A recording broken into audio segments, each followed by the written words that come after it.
Hello and welcome to another episode of the Reseller Information Network. Thank you guys for being here for episode number 54 in the books as of today. We do appreciate each and every one of you guys for being a part of the channel. Looking forward to another exciting episode today. Today we're bringing something to you super special. I don't know how many of you guys know, but we're going to be talking about our own reseller journey, both past, present, and future. We're going to be talking about some things that, how we all got started. You want to stick around for that. And we've got a brand new segment we're bringing to you. We're going to do what's sold top five most expensive items sold this week, and by category. So we're going to be talking about that today. You will not want to miss this episode. So stick around, hang out with us, hit the bell, the subscribe button, all those things. Leave us a comment in the chat. Leave us a question if you need something answered. We do thank you guys for being here. I did want to mention a couple comments that we'd received this week from last week's video. 88 Picks says, thanks, guys. I'm going to be checking out District. And then we hear from a couple. Mama Cernoch is actually selling some things on our marketplace that would make perfect Christmas gifts. Vintage Sports Flips says Mama Cernoch has some amazing crochet skills.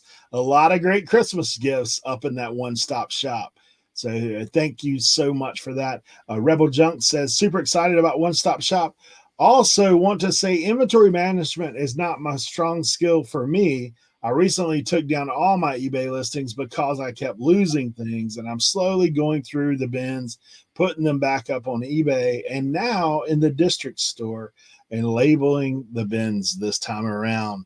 So for me, man, we do appreciate all of you guys for your comments in the chats, and we thank you so much for your support here on the RIN.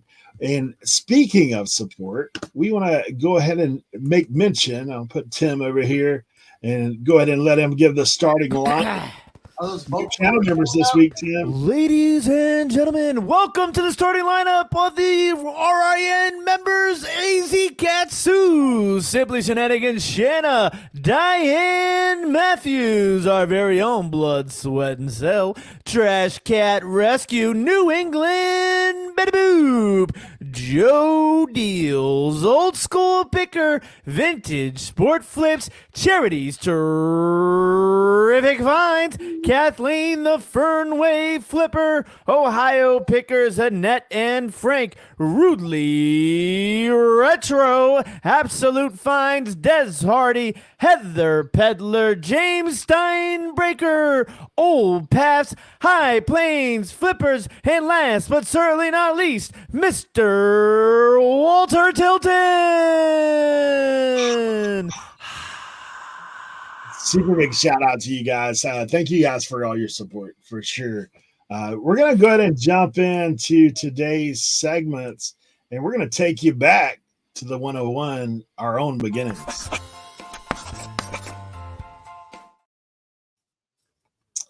This segment is going to be a little bit different today. We're just kind of going to go down the line and let us tell our stories of how we got started in reselling. We're going to start out with our boy Cernoch. Oh, man. So I've had an eBay store for every time I call into eBay, they're like, hey, thank you for having your eBay store for over 21 years. I'm like, that makes me feel old. And then I'm like, I am old, so deal with it.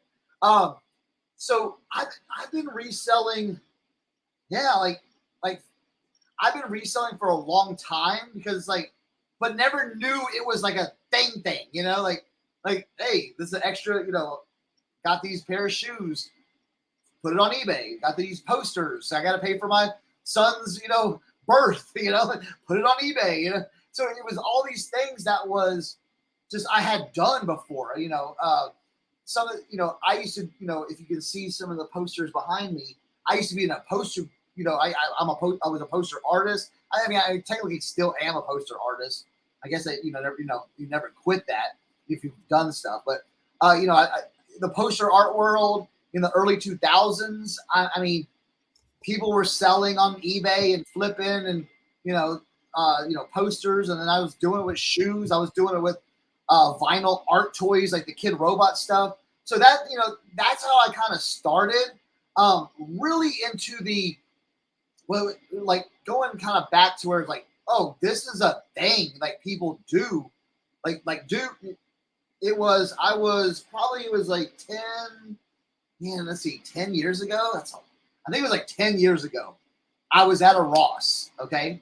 I was working my restaurant job in the morning. I had to drop off a deposit at the bank, and I had all this extra time because, I got there early and people were setting up and I was just managing. And so it's, on slow days, like a Tuesday, it was slow. So I would go into Ross and just like look for, I'm like, let me look for stuff, maybe buy myself. I always loved shopping. I always loved shoes. I always loved clothes, things like that. And I remember going into Ross and I was looking at the shoes, like, man, I need a new maybe a cool pair of shoes, because I was a big Adidas sneakerhead. I love the old school, like, soccer trainers, the England soccer trainer like look. I had a bunch of pairs. I had like over 100 pairs. So I'd always go look because I had found some rare stuff. I found like a Japanese Kazuki collab with Adidas, and I was like, how is this at Ross? So that like hooked me, where I was like, I found this like $400 shoe at Ross. And so that kind of hooked me. Like I was go look for shoes. So then I'll never forget it. It was a Kobe 9 high top, like the real high tops. And I was like, yo, they got Kobe's here. Now I didn't wear Kobe's. But I look at like $40. That's an absolute steal. I wonder if I could sell these on eBay, because I've sold stuff on eBay. So I just bought them. I said, you know what, I'm gonna buy these Kobe's, because like, how are you gonna, this is a $250, $300 shoe sitting here for $40. So I bought them, and I started just doing a little research, and said, oh man, I listed them online for $250. They sold in like 3 days. I was like, wow, I literally made $200 like that. And then so I, the next time I got to go, I went, and they had Air Max 95s in the wolf gray Volt colorway. If you know what I'm talking about, that is an iconic shoe.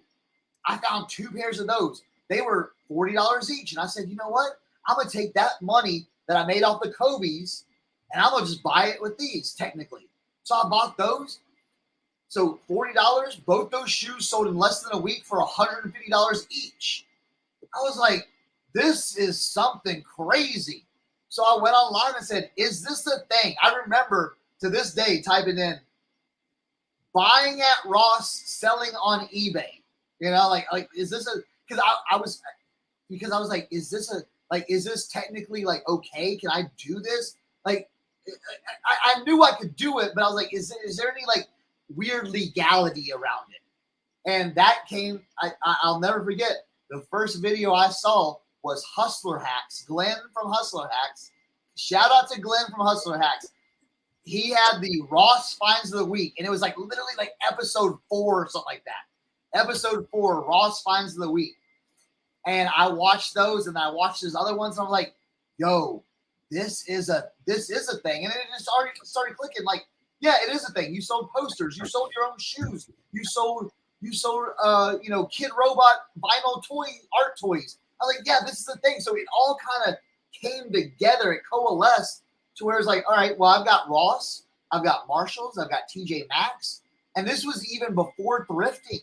Okay, this was even before thrifting. And then we had the Gabe's. And the Gabe's back in the day, they called it Gaber Brothers. It used to be I missed that. It was a trashy store. It was, you would have to go and dig, but you could find some stuff. And that just kind of like just launched me in the journey into like doing it more and more and more, and build it.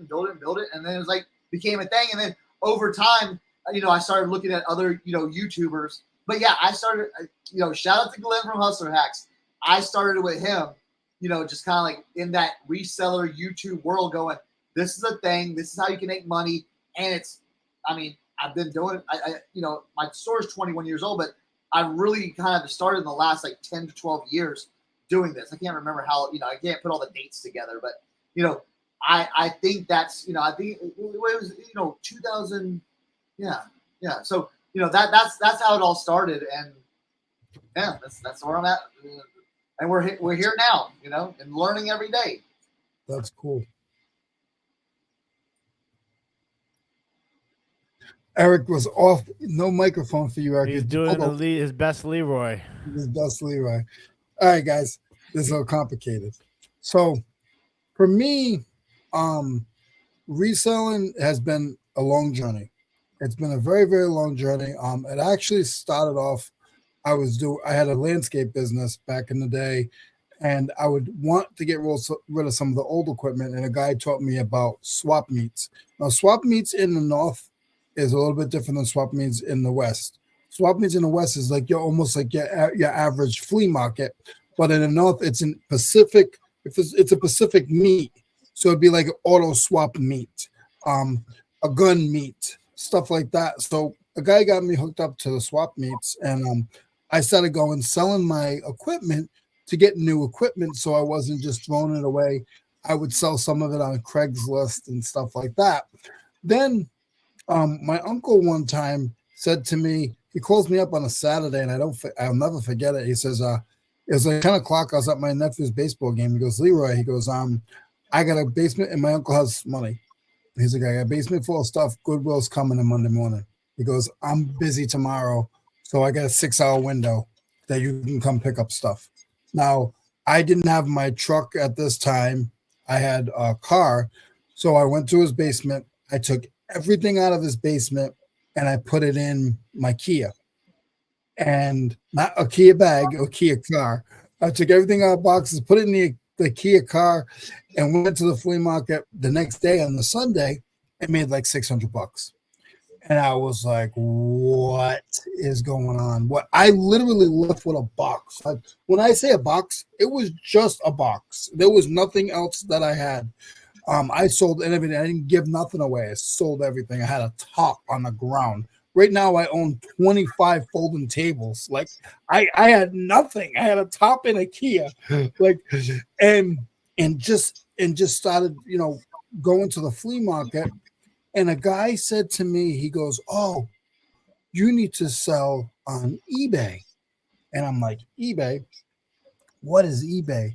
So I looked at it, and a lot of you guys know my story. A lot of you guys don't. If you don't, you're going to know it now. Going up through school, I've had challenges in education. So I have a learning disability. So my reading and writing is very bad. Still to this day, but I've learned how to get around it. Just like Cernoch gave a shout out, I'm going to give a shout out to Apple, because they have the FN button. And if you guys don't know about the FN button, you all fools, because I've tried to do all these different platforms. And I also want to give a shout out to my ex-girlfriend, Jen. I won't put her last name out there, but I used to keep her around. I hate to say this, but I used to keep her around. I used to keep her around to do my listings, because I couldn't spell the listings. So she would list all my stuff on eBay that way. And then when I learned how to use talk to text on the computer, because this is back in the 2000s, there wasn't talk to text came out on your cell phone before it came out on your computer. That, to me, it could have been different, but for me. So I started learning how to do it on the computer. And when I bought this, not this one, but when I bought my first Apple product, I literally went to the manager and said, I want to buy a computer, but I need something that will be able to do talk to text, because I got to do it a certain way. I said, so can I sit in the corner? So I'm in this, the Apple stores, they really haven't changed. They changed the color, but the style is always just open. It's an open thing. So I'm sitting in the back with a backpack, and I would pull out a tape measure, and I would look at it, and I was listing it on the eBay at the Apple store. I was there for 5 hours, right? I'm there for 5 hours listening to stuff. And they're looking at me, and the guy's looking at me.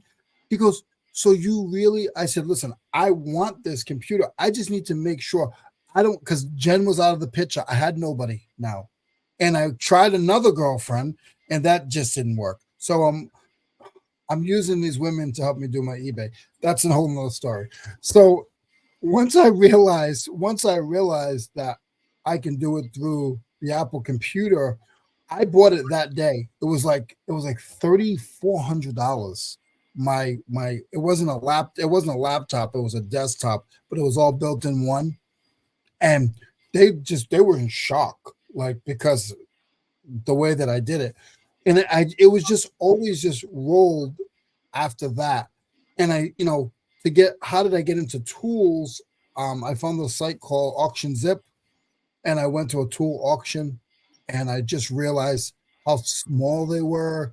I knew a little bit about them because of the landscape business and the construction business that I was in. So I just gravitated to that. I know other stuff, like, anything that I had I was connected to with a hobby. So remote control, snowboarding, anything like that I did as a hobby, I spent money on it. Paintball guns, all that stuff. And I would get hobbies.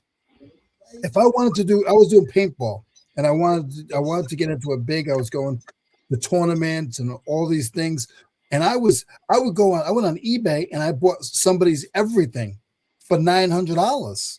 I bought his gun. I mean, his gun was banging. Like, this stuff was banging. Back in the day, you could buy lots on eBay, like somebody's like hobby collection.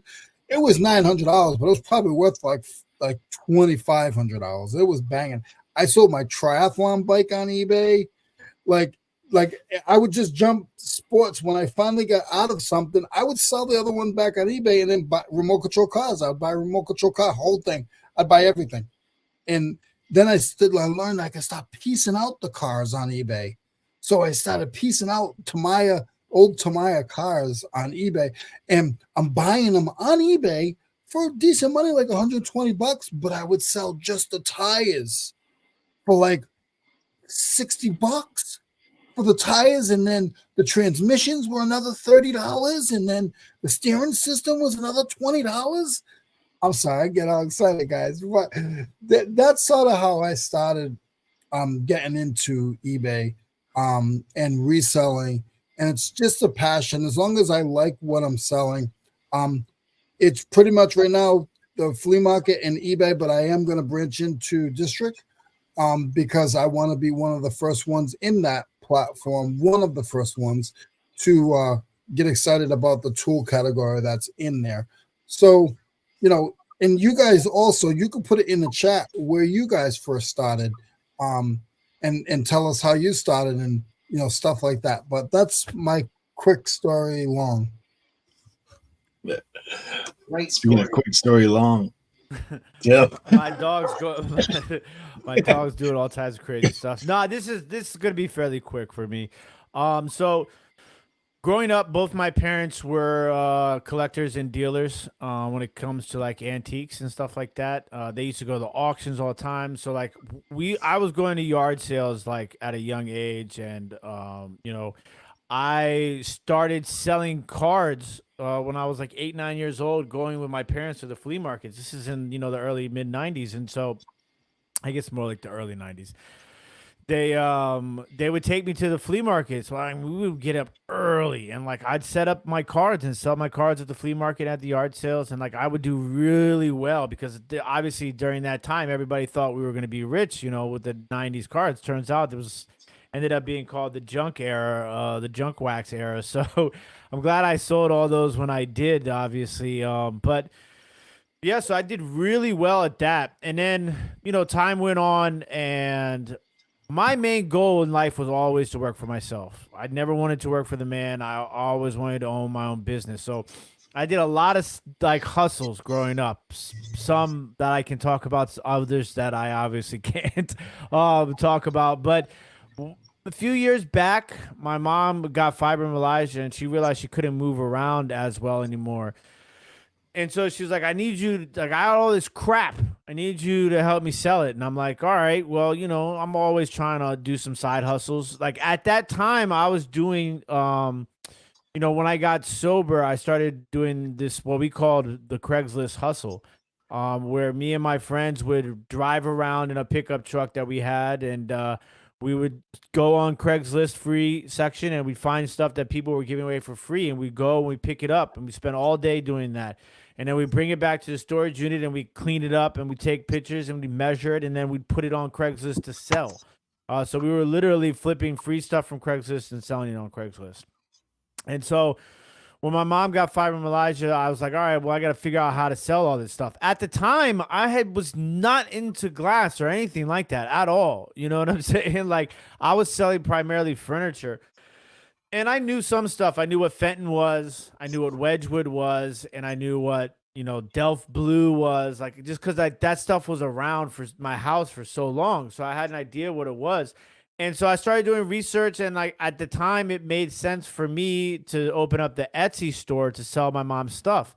And so we listed a few things, some Barbie dolls, some china, some glass, and I started making a couple of sales. And I was like, man, this is kind of crazy. And then like I started like doing a little bit more research. I watched a few YouTube videos. And at the time, I was like primarily focused on this sort of stuff. So I didn't even know anything about other reselling. I didn't even know what I was doing was called reselling. So I was like, all right. And the next thing you know, I got hooked, man. And I was at the thrift store every single day. And boy, was I buying junk, a lot of it, some of it I still have listed to this day. But I realized that there was a market for this stuff. And for me, like, I just saw an opportunity. So I really just started like deep diving, like learning. A lot of early on was learning, like really reading books and studying the markets and stuff like that. And so, one thing led to another, and I started listing my own stuff. And then it just kind of snowballed. And then when I like started really finding YouTube, because when I made YouTube because I was like, all right, I'm going to use this to drive traffic to my Etsy store. And then I realized, like, oh my God, there's a whole other world of reselling. I remember the first time I saw somebody sell a remote control, I was like, wait, this is crazy. People are selling remote controls? And the next thing you know, as my business started to grow, I started to branch out and I started to meet people and I started to learn new things. And now I'm full-blown reseller, obviously, on multiple platforms, and I sell multiple things. But that's kind of how it snowballed for me. And now I got to the point where I can do this just barely, but I can do this for a living right now. It's not anything lucrative at this point, but it's kind of, I guess I want to say this really briefly. Like, I guess I kind of needed this, like this section really right now. Cause it kind of, reselling is a lot of linear aspects to it of like my sobriety. Like when sobriety, sometimes you're like, yeah, I'm sober, but what has it really done for me? And then you kind of, you got to kind of sit back and look at where you were and where you are now and where you're going. And I think that this segment has a lot to do with that. Like, like sometimes when you're a reseller, full-time reseller by yourself, sometimes I obviously I speak for myself. You're hard on yourself. You're like, what am I doing wrong? What can I be doing better? And why am I not doing this? And, like you pay your bills and then you can't go sourcing, you know what I'm saying? So when you're full time, like sometimes you got to kind of look back on this journey and look at where you were and where you are now, be grateful for that and, build on it and keep getting better. And that's kind of what we're doing here. So yeah, that's my journey in reselling from then till now. All right. So obviously we all come from a little different place when it comes to this. I mean, for me, it's so crazy. I've worked several different things over my life, and much like Tim, I figured out real quick it's better to work for yourself. So I actually did that for about 15 years. I had my own Subway for a short period of time, about 7 or 8 years. After that, I did like construction, Uber, like a bunch of things, just some merchandising, a bunch of side hustle turned into full-time hustle kind of stuff going on. And then honestly, for me, just fell into reselling because my daughter became a LuLaRoe rep, my oldest, and paid for all her own stuff, paid like $6,000 for inventory, did it all on her own. And for about a year, she was grinding hard on it and doing pretty well. And then after that, she just got over it. Obviously, Leroy took a massive dive. And so we were stuck with a closet full of that stuff at my house. So I was like, how can we get rid of it? How can we sell it? Started researching selling online. Actually saw some videos and other things that kind of was like, okay, this might be a way to get rid of some. Didn't do much with the Leroy. It turns out it weren't that popular online either. Ended up having to sell it pretty low. But what it did do is it unlocked the eBay app for me. And I began to look at eBay stuff and then kind of looking at, hey, can you really make money? Sold a few things around the house and then started going to garage sales, not just for us, because occasionally we would go to garage sales anyway, just to buy stuff for us. But I went to the garage sale and I was like, whoa, like the first garage sale that I go to, mega score of action figures, like 5 totes worth.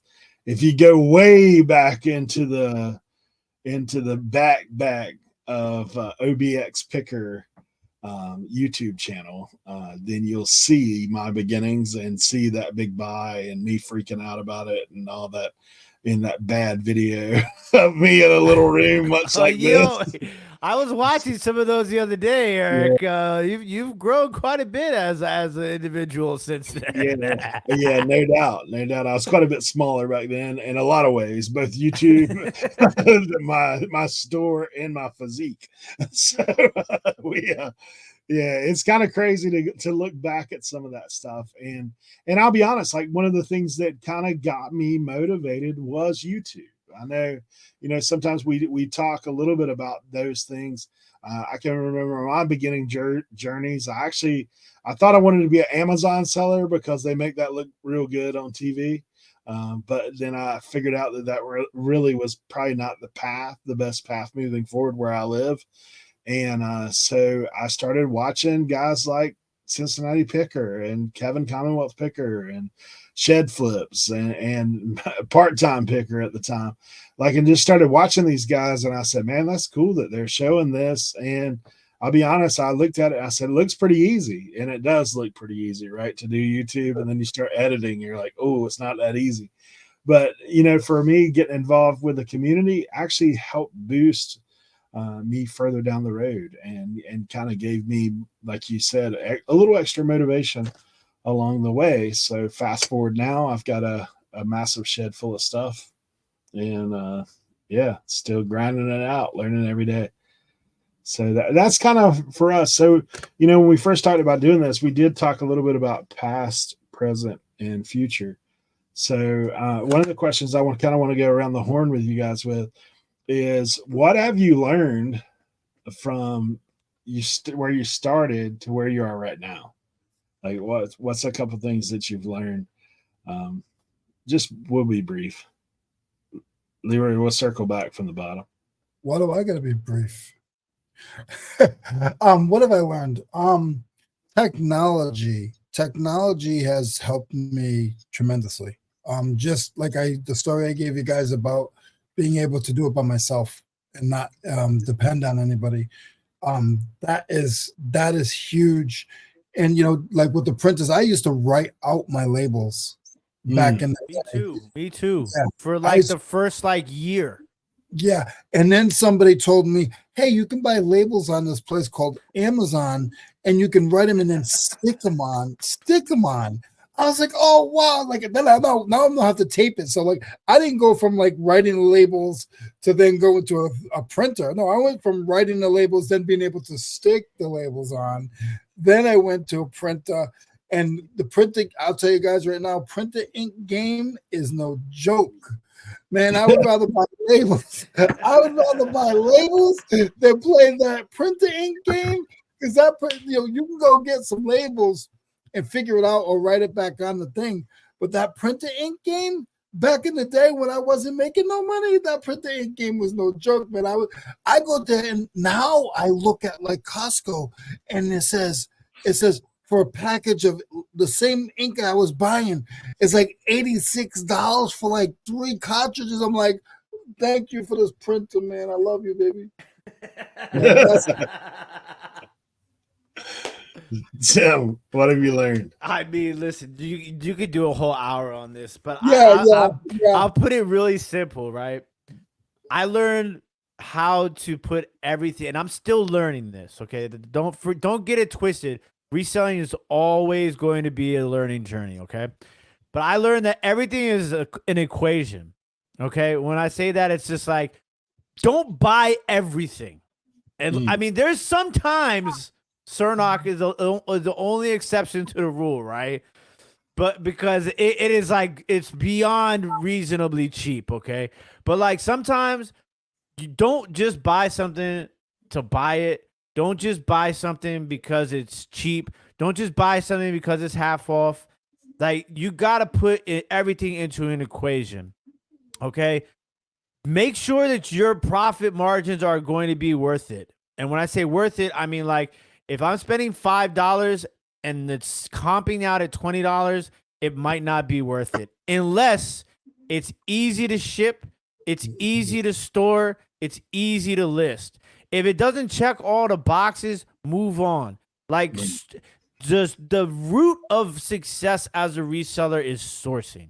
Okay. The reason why we all have death piles is because we made mistakes sourcing.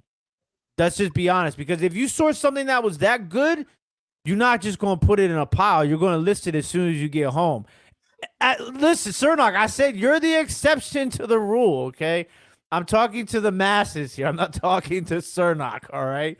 But like, there has to be, you have to be reasonable with yourself. Like for me, it just, because your time is so valuable. I struggle with my time on a day-to-day basis as a reseller because the time that if you're working by yourself, do you know how difficult it is in a day to do listing, to do shipping, to do sourcing, to do all of that stuff? It's just not enough time in a day. It's just not. So you got to learn how to use your time. So it's all about equations.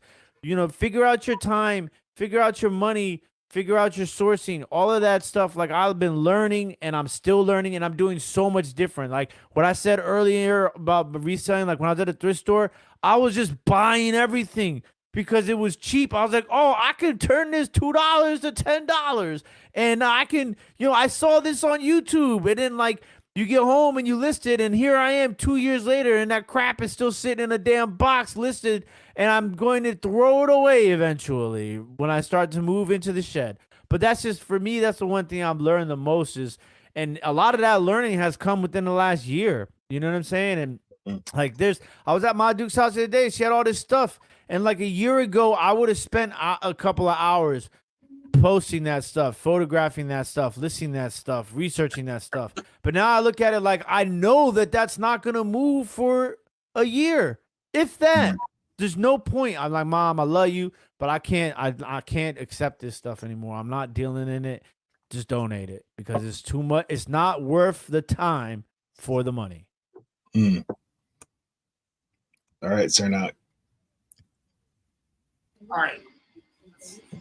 I think that Leroy and Tim had great things. Technology, all that stuff. I think the thing I've learned the most just in this, well, I mean, one of the, not the most, but one of the things I've learned is how to adapt. Okay. Buying, selling, new platforms, all that stuff. Because here's the thing, things that were selling in 2016, they ain't selling now. Things that you were finding 3-4 years ago, you're not finding. We've overcome. We went through COVID. We went through all these things, supply chain issues, thrift stores raising their prices currently going on right now. So it's all those things, just learning how to adapt to your situation. Because here's the thing, and we see it all the time. Some of these old heads are like, well, I did that 20 years ago. It ain't like that anymore. It's not, okay? It's basically you adapt or you die. And so it's like, it's learning those things, looking at new platforms. Hey, we started on eBay. Well, now I'm on Poshmark. Now I'm on Grail. Now I'm on Depop. I did buy Whatnot. Now we're moving into district, trying some new things. We started this podcast 3 years ago. All those things that we're adapting, we're learning, so those are the things I think I've learned the most how to, coming from the restaurant industry, it was you do this, you do this, you do this over and over and over, and they just beat it into your head, and that's what you do. But we have the freedom to go, you know what? That's not working. This is my business. I'm gonna change it up. I'm gonna do it, and we're allowed to make mistakes, and we're allowed to, try different avenues. There's no one saying, "Oh, yeah." There are people saying, "Well, I ain't gonna never work." Guess what? We ain't gotta listen to them. They're not my boss. So it's like it's doing all those things. So adapting and learning how to do this reselling journey along with other people as well. So adapt. I can just hear you ain't my mama. You can't tell me what to do. I said that as a kid. Oh man, for me, gosh, like I could pull a little bit of all that stuff of what we just said. For me, I have I've kind of come to a realization in my own reselling journey is you can only do what you can do. For me, sometimes like when I first started, these guys will tell you we used to do listing and loafing, and I was working my tail off during those times, like putting up 50 listings. But I have realized a little bit more about putting up quality, kind of along the lines of what Tim is saying. Putting out quality work, it pays just as much as putting out a mass quantity, right? If you can find good stuff and list good stuff and sell good stuff, like then it's honestly, if there's only one of you, if you're by yourself, like it's the old adage of working smarter, not harder. Yeah, we still got to work hard, and we still have to do that to make it, especially if you're doing this yourself. But for me, just trying to realize that, hey, if I only got this many hours in the day, then I've got to prioritize what I'm doing in those hours. And for me, that's something that I wish I could say I've perfected that at this point. I'm not there yet. I'm working. It is a work in progress, but it has been a shift, and even a more immediate shift than what it had been in the past. Like it's something I've just been getting to look at. And also, like along the lines of what Tim was saying, like sometimes you got these $10 and $12 items. For me, I'll be honest, like now if I run up on lots, I buy the lots and I sell them as lots. I was like, here's a stack of this or a box of this, and I'll just list it like that and let somebody else make the end money on it, and let me my time is more valuable than every dime off every item. That's kind of where I'm at. So it's one of those things. All right, let's go one more time around with what's next. What's next for you guys? We'll start with Tim.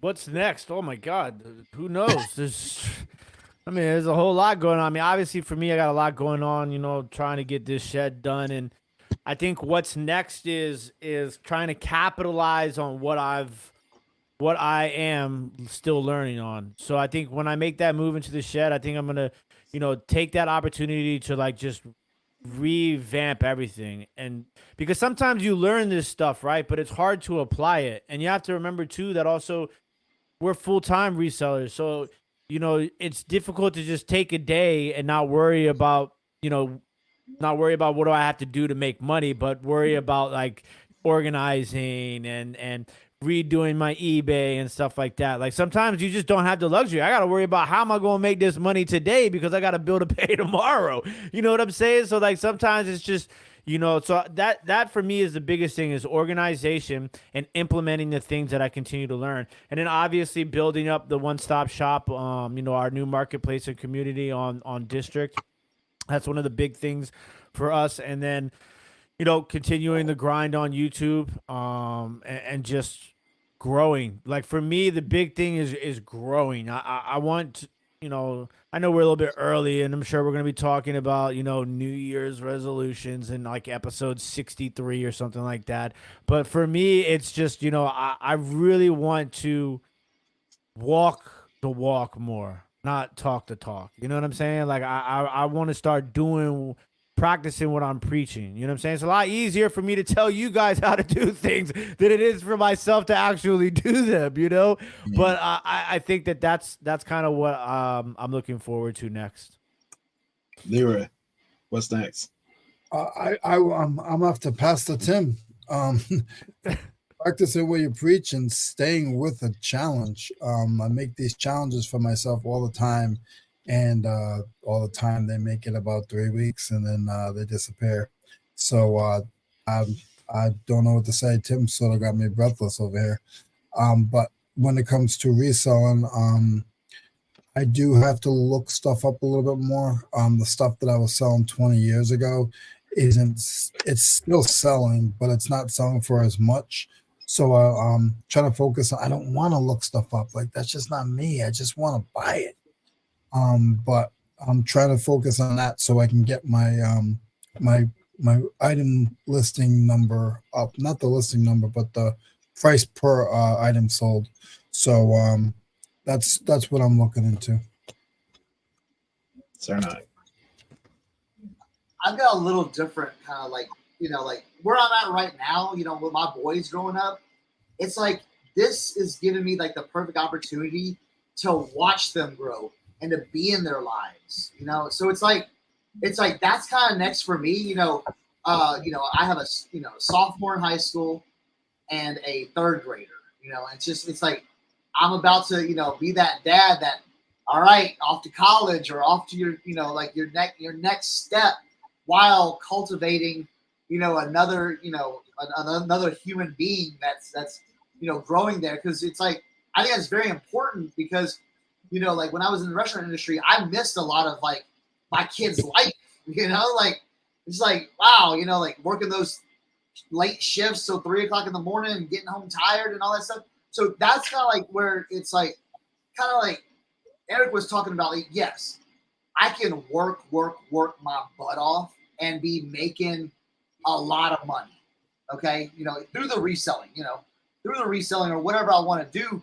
But am I going to sacrifice that for my kids?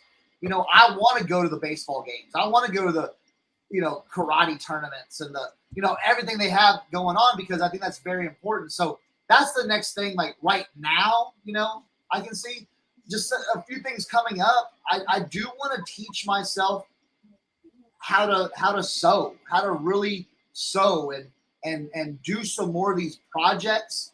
So what I want to do is I want to balance out the resell to be able to say, okay, once the kids are out of the nest, I don't want to be just like, well, I'm just going to be working 16-hour days reselling. No, I want to have it where I do the reselling and start doing some of these ideas in my mind. I put my graphic design business on hold in the mid 2000s and I never revamped it, so I think that's like, I'm going to put that to rest, but I want to start a new type thing. So I've got some ideas. It's just working to get those. And I feel like we never know when our days are going to be our day, but I feel like I still got time. I'm in my mid 40s. I'm still young. I'm still young at heart. I think all of us still feel young at heart, even though our bones creak when it gets cold, but up here, I feel like we're young at heart. So I feel like I have more time to, we're going to make it there. We're going to get there eventually. Why rush now? Let's enjoy. I want to enjoy life with my kids. And then after that, it's like, okay, then I'll start like, but I think I'm doing all the right things to get to that level to where I can start doing some more creative things in my life. All right, I'm about to give you a little something that it's not mine. I won't claim that it's mine, but actually, this came across my feed the other day, and I thought, for me, it's something in my own life that I was like, you know what? This is actually a very good thing. And it actually talks about how there's 24 hours in a day and split it up 8, 8, and 8 to make a good balanced life. And the first is 8 hours of hard work, 8 hours of good sleep. And then it says 8 hours should be spent in the 3 F's, the 3 H's, and the 3 S's. And the 3 F's are family, faith, and friends. The 3 H's are health, hygiene, and hobbies. The 3 S's are soul, service, and smile. Yeah. And it's one of those things, man. I look at it because I know for me, like I think what happens to us because we are full time, because we are, this is what we do. I have some other income that does come in. I don't rely solely on reselling, but as far as when people are like, what do you do? This is what I do. So, and you know, it's one of those things. I think sometimes we forget to take care of ourselves or take time for things that are important, like what Cernoch's saying. You know, your kids growing up, that's important. You know, you guys that are married, it's important to spend time with your wife. She's tired of listening to it a lot of times. Like, you know, like you think about, like, even like when you're working the corporate world, or when you're working the restaurant, or when you're working, you know, at the union, to come home and talk about your job that you just spent 8 hours there, like, it's not really what you want to do. So I think, you know, for me, it's remembering that this is, even though this is mine and it's a passion and I love it and I want it to, you know, to succeed, and I want to see what's next, because like Tim said, there's some great things on the horizon. Like, really, for me, I think, you know, reselling has taken off. I think our channel here, I mean, we're growing and we're loving it, and you know, just appreciate all the support. But you know, it's taking time that you need for the things that are important outside of reselling. And I think for me, starting to try to create some boundaries, a little bit of separation of, okay, like, I'm done with this for today. I'm gonna, you know, deal with these things. So for me, that's kind of where I'm kind of headed, is like this mental shift. Not saying I'm not gonna like answer people's messages or things, but I'll be honest, man. There's times now where I actually will turn my phone on do not disturb just to take some time. It's not that I don't love you. It's not that don't want to hear from you. It's just that, like, look, I need to have time. You know, not a selfish thing, but you think about that 24 hours in a day. You know, if you devote a certain amount of time, you may have to break it up, compartmentalize it, right? Like, hey, I'm going to do this for a couple hours, then I've got this thing to do, and then I'll come back and do this again. But I think it's good for us mentally and obviously spiritually and other ways. I think it's good for our health, you know, to take some time just to decompress. So that's something for me that, you know, I loved when that came across my feed. I was like, man, I'm going to screenshot this. Like, it's something I need to think about for myself. So that's what I got. We did want to jump into this other segment really quick with Cernoch giving us that top 5. All right, so this isn't my top 5. I want to bring. So this is how kind of I'm gonna bring some things in here. You're gonna see some cool things, and then I'm gonna tie it into, this is what you should be, you know, if you come across this or what you're looking for and how it works all together. So today I'm gonna show you the 5 top selling vintage trucker hats, okay, that have sold on eBay. Okay, so you're gonna see a theme. You're gonna see a theme, but let's jump in here, and we're gonna go from, like, you know, kind of like lowest to highest, and but you're gonna see a theme, and you might know the theme right off the bat. Okay, so I'm gonna add this to the screen. Bam, here we go. Let's take a look at vintage trucker hats. Okay, so we've got this Dale Earnhardt 1988 Goodwrench black snapback trucker hat, 3 stripes. Okay, take a look at that beauty right there. Number all right, 5. 47 bids. $374. Okay. Now, I always talk about, all right, I'm gonna just lay it out. 3 stripers own the truck, you know, the vintage trucker hat single hat sale. Okay. And you'll see that. But I want to say is, you might find that 3 striper, but it's all about the content. If you've been watching us, you know, on Listing and Loafing on Tuesdays, and some of our previous RIN videos, you'll know what I'm kind of talking about when I say, hey, yes, you may have a 3 striper, but if the content is not there, is it really going to sell for $374? Probably not. Okay. So that's what we're going to start off on that one. I mean, you can see, you know, we have the other photos. Hey, took decent photos. There we go. And I'll tell you what, all these ones I'm going to show you, I'll tell you, the foam is not there. Okay. The foam is not there. So don't be afraid to pick up some of these hats. If you see a 3-striper with some awesome content on it, don't be afraid. All right. So next one. Now, hey, this isn't a 3-striper. This is a Levi's orange tab. Now, they have vintage 60s, 70s. I will say these are 70s, 80s hats. Okay. But orange tab with the hat on this one sold for $444.98. A great sale. I will tell you, I know someone that has my hat, and it's my brother. He has this exact hat in mint condition. I'm talking about minty fresh condition. He's thrown that away for a while. So, we may not see that one in the light of day. His is a little bit different. You'll see the Levi's orange tag right there. You'll see the patch right there. Most of these come with the strap back. So you will have the strap back. So I'm just kind of showing y'all what it looks like. So there we go. All right, let's go to the next one. Okay. All right. So what do y'all think the next one's going to be? Bam. All right. Winn-Dixie 300, another NASCAR 3-striper, sold 65 bids for $510. Okay. Can I ask a quick question? Yes. Is it are all of these made in USA? Do you know? I do not know because I haven't seen that evidence. I will say that I am looking through the photos. That Dale Earnhardt, I did not see the tag on it. And it's okay right there. You'll that see one's made in USA. Okay. Okay. No, made in the USA. Yes, definitely. But here's the thing. I will tell you with the made in the USA trucker hats, if you find a 3-striper, the foam will be done. Almost guaranteed. It would have to be like hermetically vacuum packed sealed type thing from 40 years ago.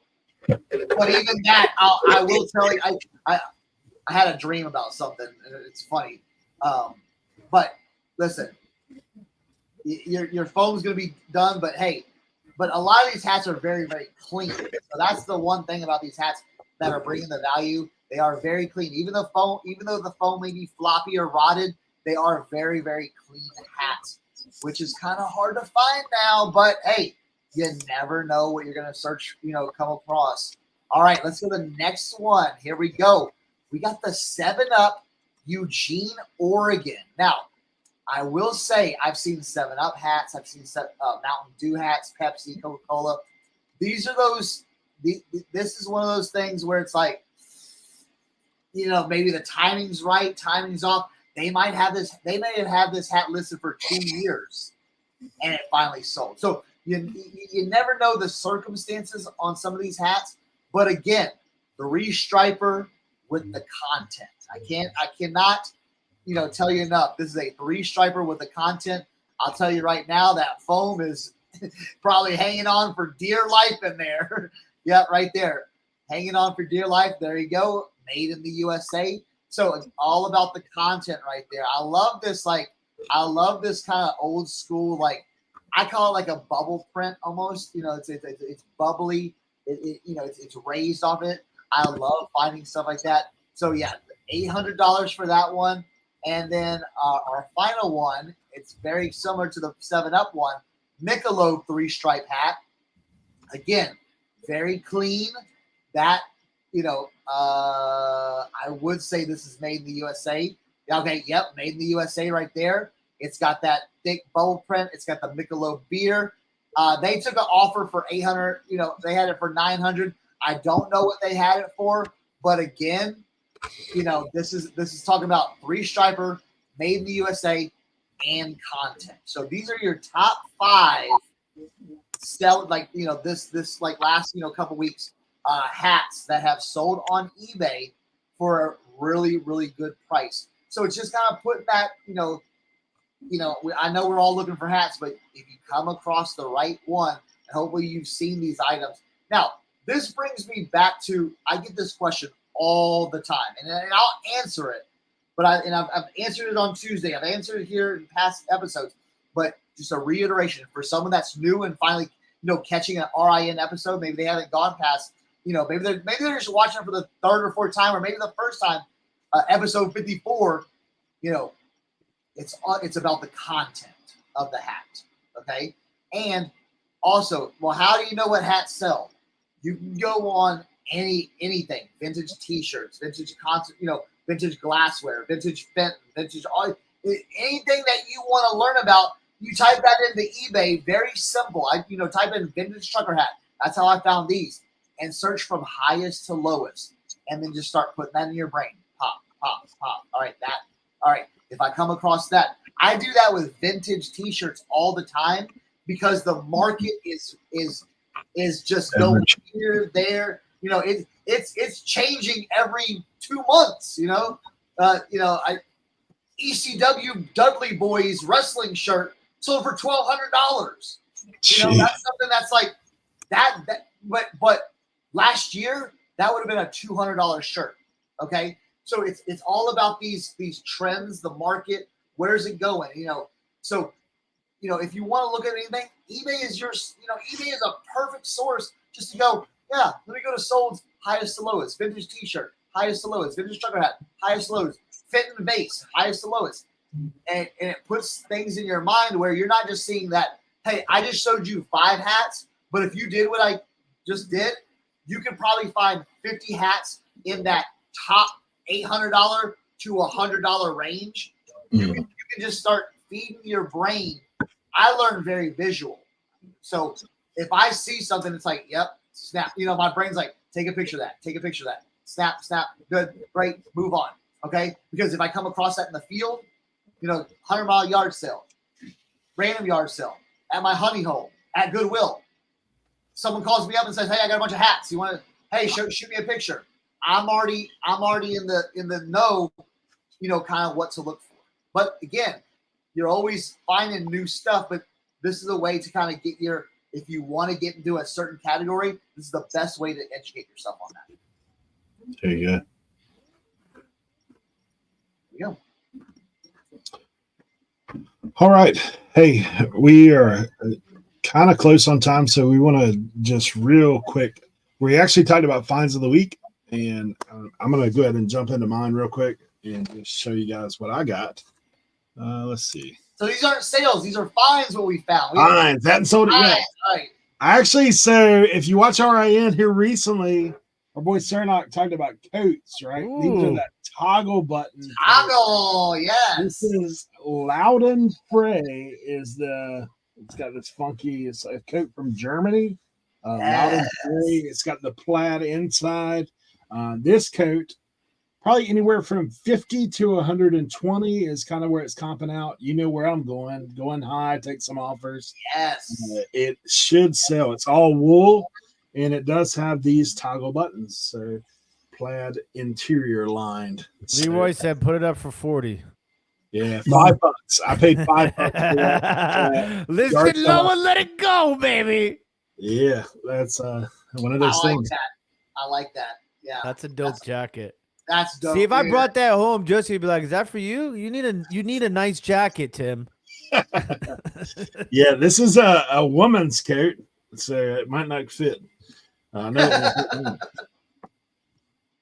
have a little different proportions going on. Leroy, I know you got something pulled up. Yeah, I got something here, guys. I was at the flea market yesterday. I'm going to make this really fast, talk like Tim, because Tim has to go. But I was at the flea market yesterday. I was at the flea market yesterday, and there was this guy, first table I went to right near my truck.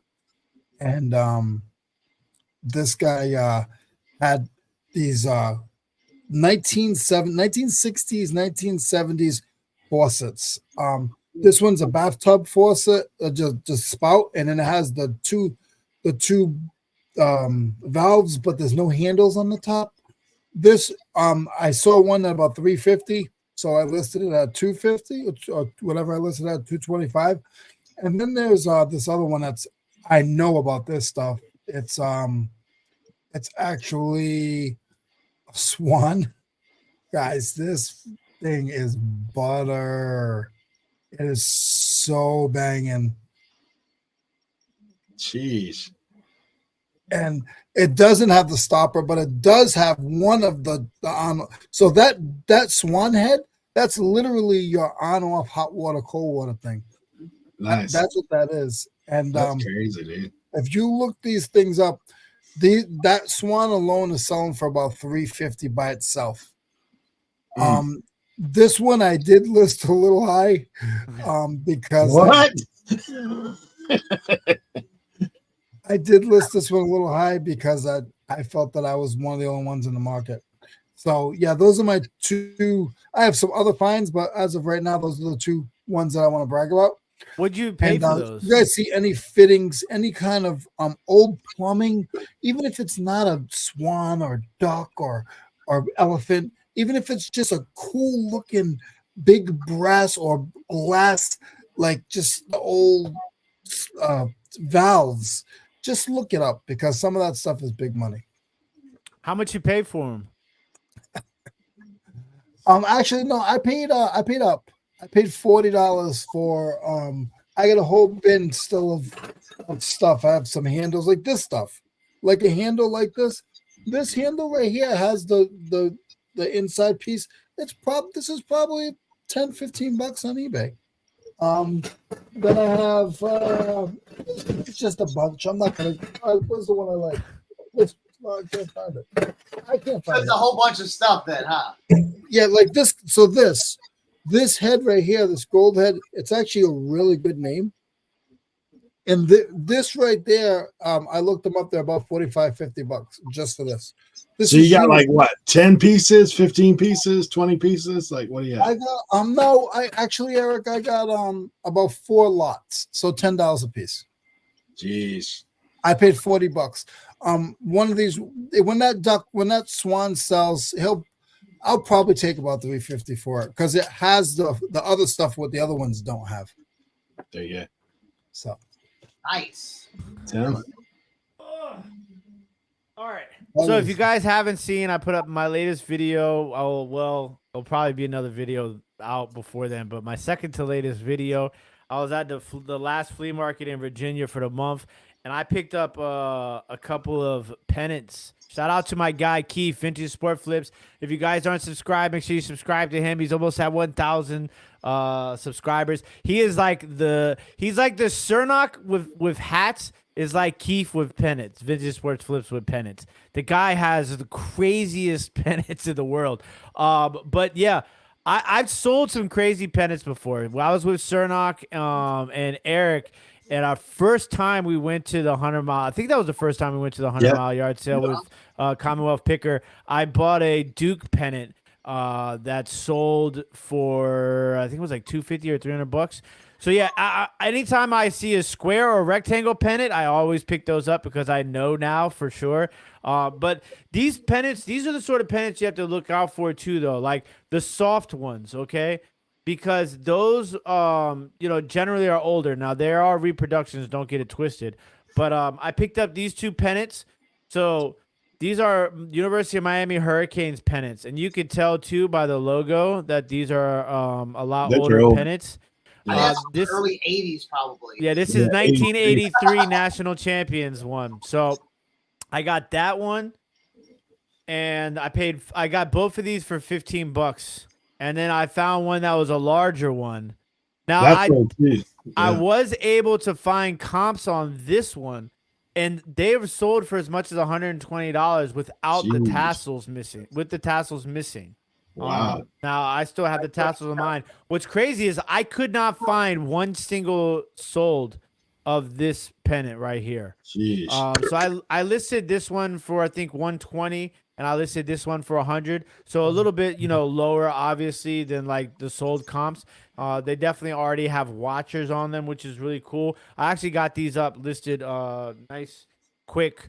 I'm trying to be good about that. But yeah, I paid $15 for those two. So a potential $15 to, I'd say I'd probably take, I always like to give you low end. So 75 on the big one, 100 on the large one. So $15 to $175 is what I'm looking at, hopefully, with those two pickups. It's a little Bernie Kosar year there. Way back in the day. I'm actually a Hurricanes fan since I was a kid. So like that Sebastian, the Pelican, like on the newer logos, he's white. Yeah, and he's not a pelican, actually. Yeah, it's like I forget the name of the ibis.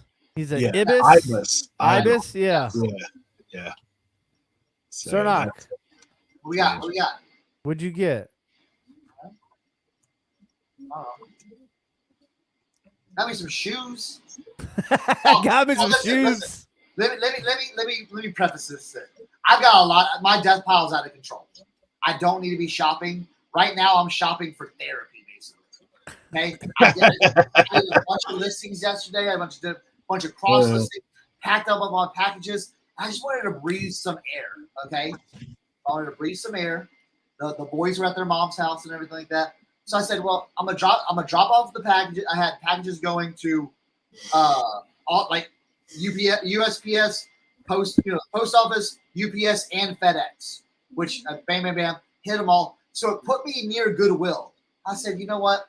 Let me just pop into Goodwill, just to thrift just a little bit. I know the price. The prices had actually at Goodwill, at my Goodwill, I think they got the message. The prices have started coming down, and they ain't rude anymore. And also, if something doesn't have a price on it, they're like, oh, well, let's ask the manager if we can put a price on it instead of give me that item.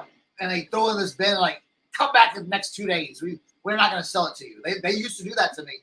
So now I've started going back in and I'm like, all right, let me just, but I don't want to load up on a bunch of items. If I ever want to load up, I go to my honey hole.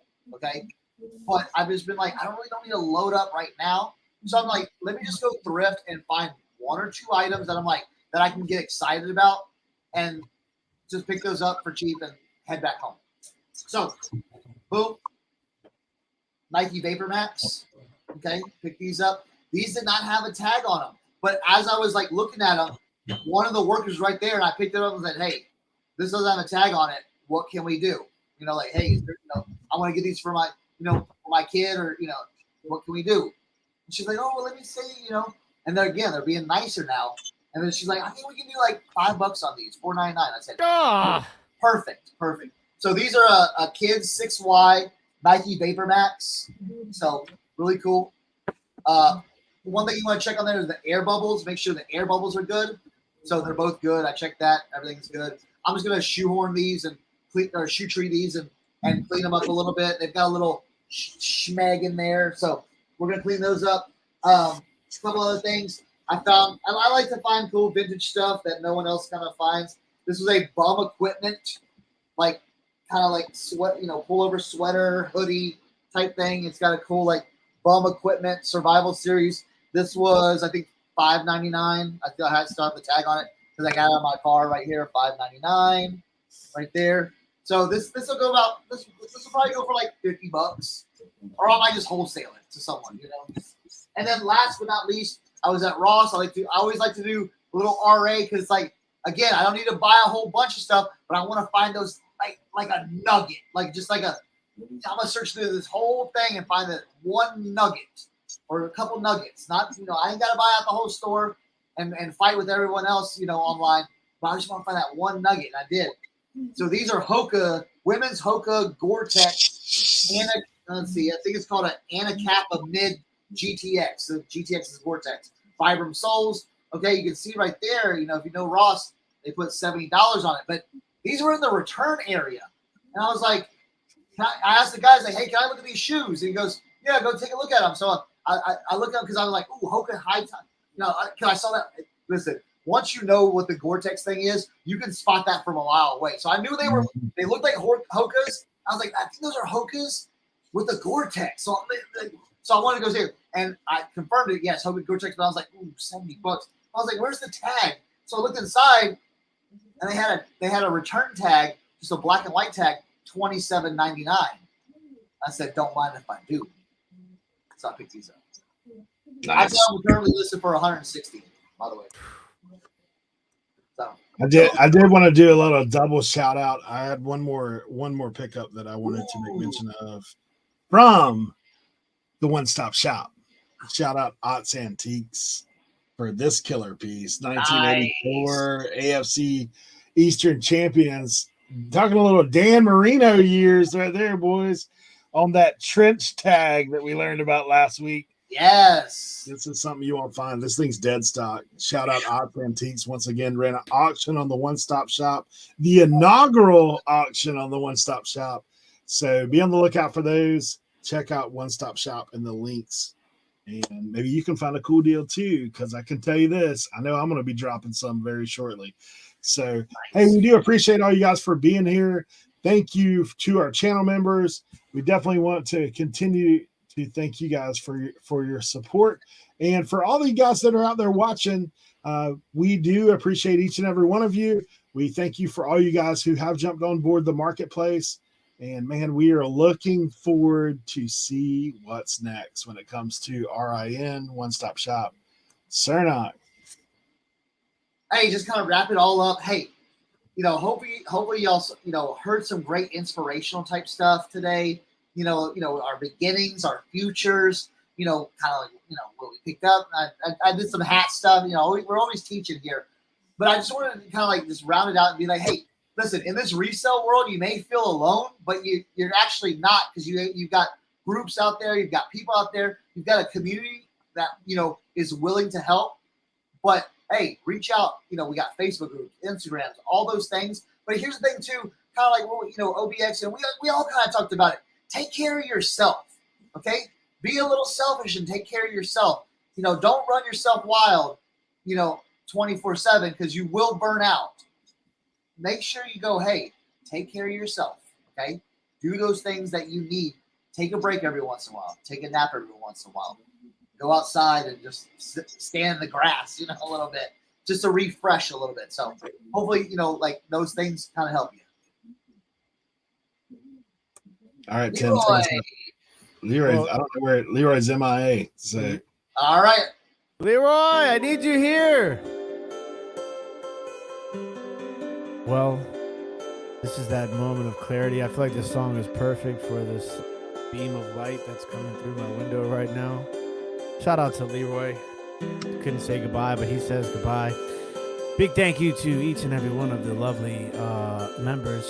Big shout out to each and every one of the lovely persons that watch and listen and chat here at Reseller Information Network on Tuesday mornings, and watch these videos when they come out on Fridays or maybe another day, depending on the week that we might be having.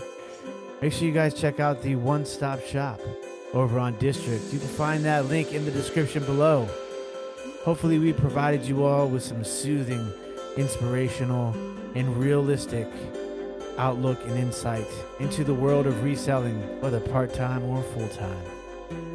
But most importantly, ladies and gentlemen, don't forget to tell a friend about RIN and One Stop Shop by RIN. Good evening, good afternoon, good morning, friends of RIN. Boo boo boo boo boo boo boo boo.